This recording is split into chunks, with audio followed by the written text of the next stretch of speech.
I was asked by a member over on Patreon how I went about painting this snow scene for one of my Christmas cards that I sell in my shop. This is the image closer up. There's a couple of things you need to bear in mind, a couple of little techniques just to get that sort of snowy effect in the sky and a nice sense of light coming through the middle. And I used a limited palette as well, just two colours. I started by wetting the paper all over, quite generous with the water. I want it to sit on top, so I use the mist bottle, really get it quite wet. And now I'm just going to use a limited palette, like I said, just two colours, so ultramarine blue and burnt sienna, and that'll be it for the whole painting. Now I started out with the sky, so I mixed up the blue and the burnt sienna, got it quite dark, so really just using the burnt sienna to darken the blue off quite a bit. And also having a lot of water on the paper, that helps the ultramarine to granulate a little bit as well, which helps with the effect. But you can see it's quite a dark blue grey, and I lay that in using sort of sideways diagonal strokes.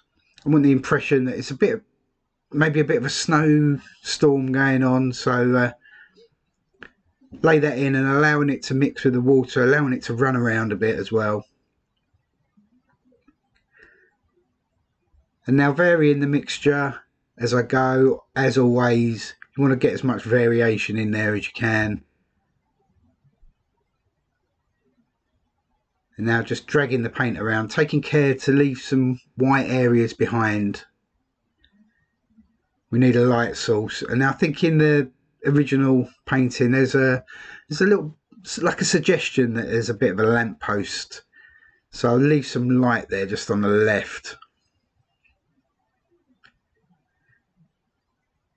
And now again going in and varying the mixture, still keeping it on the blue side but getting it a little bit darker, and I can lay some of that in over the top, and so that helps to close in the top of the painting there, and that sort of focuses the light down into the middle.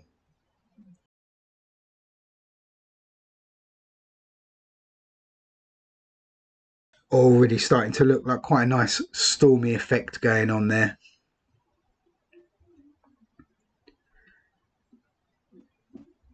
And now a little row of bushes in the middle there.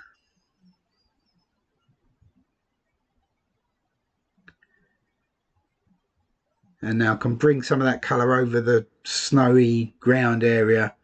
Again, making sure I leave some white behind. I want to close off just around the edges, really, to focus the light in the middle there. And so I can bring some of that all the way across the bottom.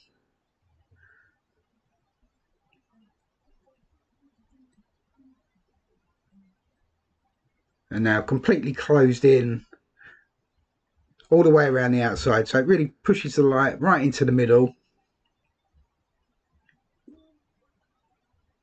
And now I can add some distant trees, and all done while it's still wet.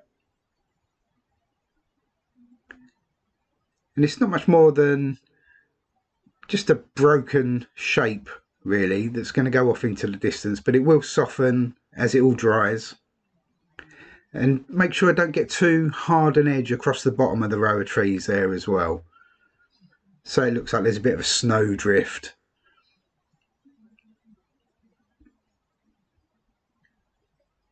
And now slightly darker mixture, and I can bring over the bushes on the left hand side there. Now laying all of this in while it's all still wet will make it really soften off very nicely, so no hard edges at all in this first wash. And darken just across the foreground there as well. There's going to be some trees on the left hand side, so that's the shadow for that. And now I'm going to try and get some of that effect in the sky, and it's dried ever so slightly, but it's still got a little bit of dampness in it, and I've just used the mist bottle and squirt across that, and you can see some little shapes starting to appear. And now I can make some larger shapes. So I just dip my fingers into my water pot and now just flick all the way across and flick in the direction of the clouds as well. And now hopefully when this dries, it will give the impression that there's some little snowflakes, little flurry of snow going across the sky. So I'll allow that to dry naturally. Okay, it's fully dry, completely dry to the touch, and hopefully you can see that slightly mottled effect in the sky. It's exactly what I'm looking for. It gives the impression that there's a bit of a snowstorm. And now I can start working on the trees and get a few hard edges in there. So I've mixed up some more blue, more burnt sienna, and I've got it quite dark now. And I'll give a little spray with a mist bottle. And now one stroke all the way up with a sable brush. And that's one tree trunk straight in, and then I'll put another one in just next to it. Again, straight up with the sable. And I can give that another quick spray as well. I want some lost and found edges and little bits of granulation as well. Now I can bring out some branches, and I'm just going to use the rigger for that.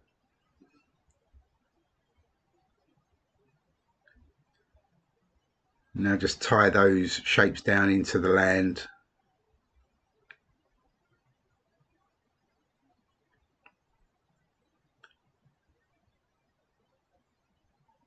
And just drag that paint across. Give it another quick spray as well.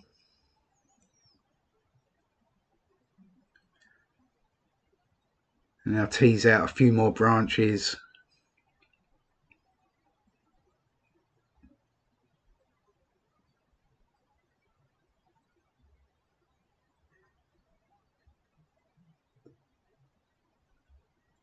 And now close off that shape on the left hand side and then drag it across as well, just getting a little bit of texture down into the land now.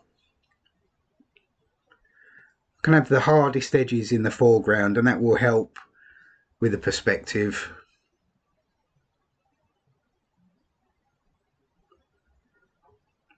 I don't want too many hard edges, so I will just keep misting, keep adding little bits of paint as well.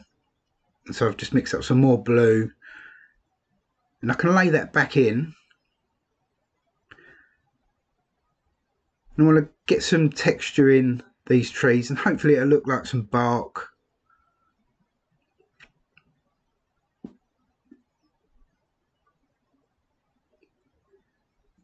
And I'll just pick up some paper towel, and I can blot out some of that paint.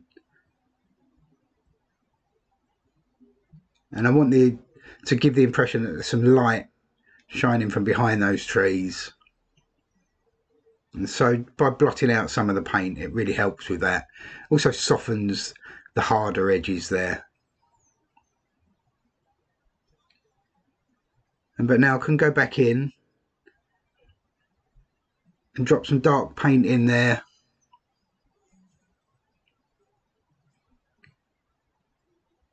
And that should help to get some texture.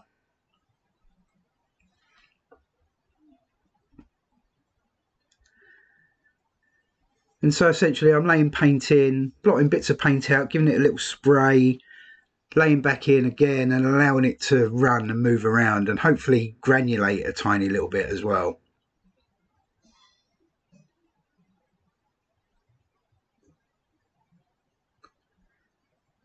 And now very quickly using the rigger, I can start flicking out lots of little branch shapes. So very quickly, very loosely. And so I have some going up and some coming off at an angle.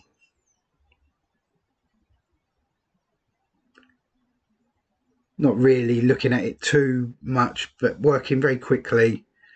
I can give that another quick spray with a bottle as well.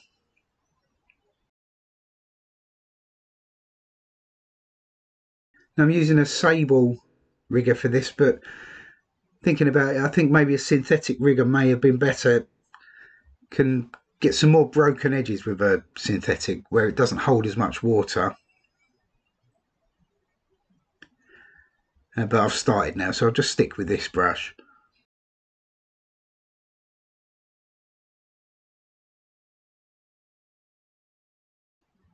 And now just essentially putting in hundreds of little marks.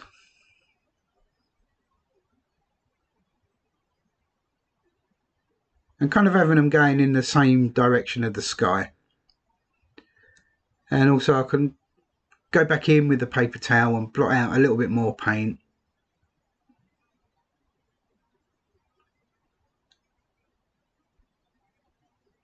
And it's all about building up small layers and having a little look and then blotting bits out, adding a few more little bits as well, and just building up the sense of atmosphere.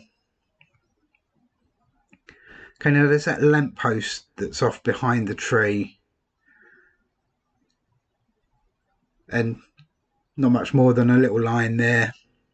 That's a little bit too dark actually, so I'll give that a little spray and I can blot that back out and just leaving behind a trace of it, and that's enough. And a tiny little bit of texture in that little row of bushes there as well. Nothing too much, and I can blot some of that out as I go.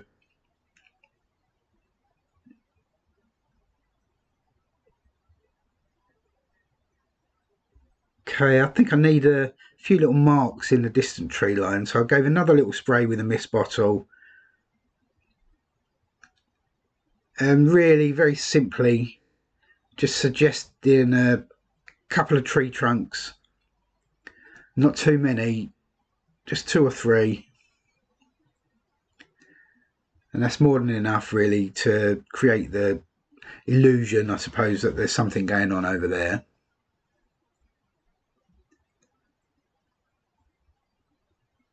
But I think that's enough really. And now I can add a couple more dark patches in these foreground trees as well. Now it's dried off ever so slightly, I can go back in there, but it is still slightly damp, so I can get away with going back in. And I'll just close off that area with a few little marks.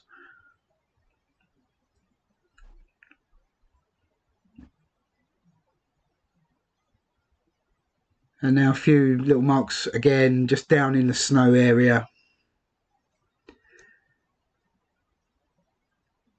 And it really is just a few little, tiny little hard edges, just so everything isn't too blurry and too soft.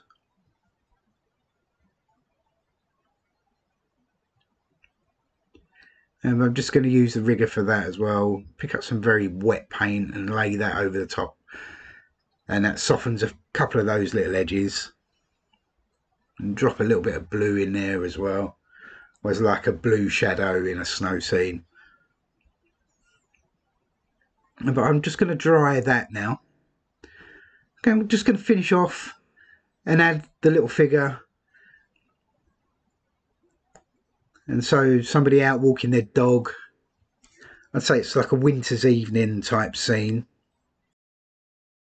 So I'd mix up some dark paint now and very simply suggest a figure.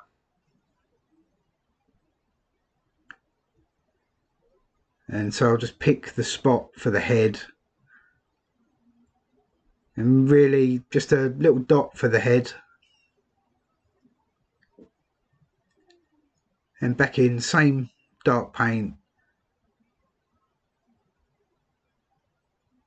I'll put the shoulders in.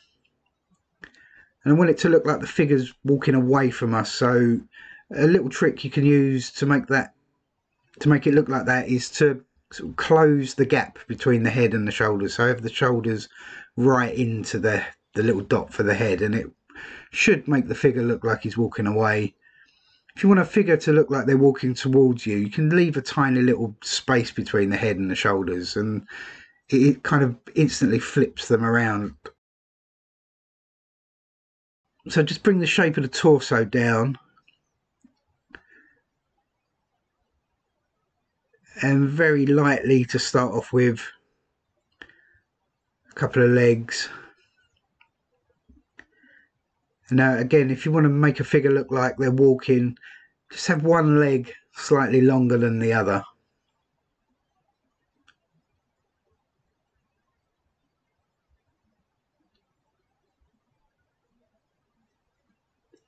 And have the torso kind of all closed up as well, no arms sticking out the side. It looks like somebody walking in the snow, like they're maybe a little bit hunched up, hands in pockets.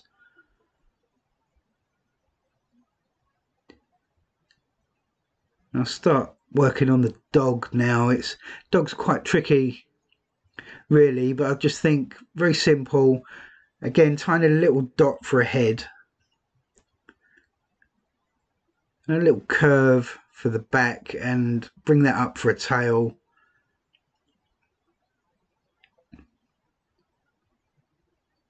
And you don't have to put 4 legs on, just 2 is usually enough actually.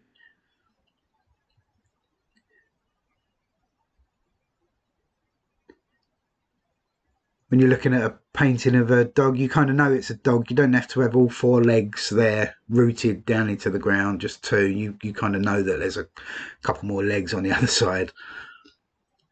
Now just tie that shape of the dog and the figure down into the land and bring a bit of a shadow across, and that helps with that. I can actually bring that shape out quite a way across. Now just soften that with some clean water.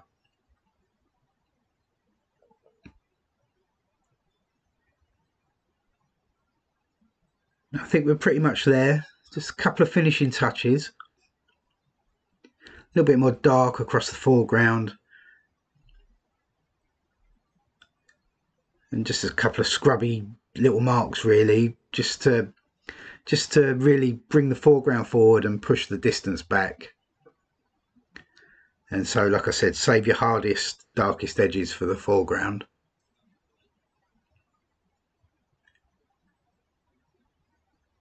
Now, I don't need too much of that, just a few little marks.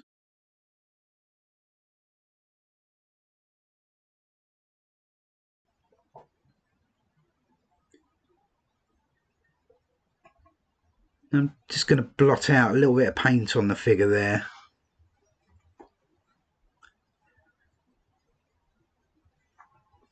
And I think that's okay. Might just darken the dog a little bit, make that stand out.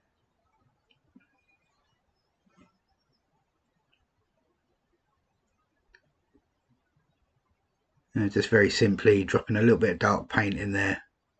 I'm going to take a little bit of care, so I'm using a small brush.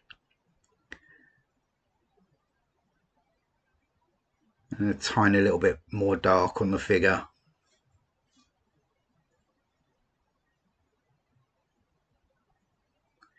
Just lengthen that leg ever so slightly, just so it looks like he's walking away.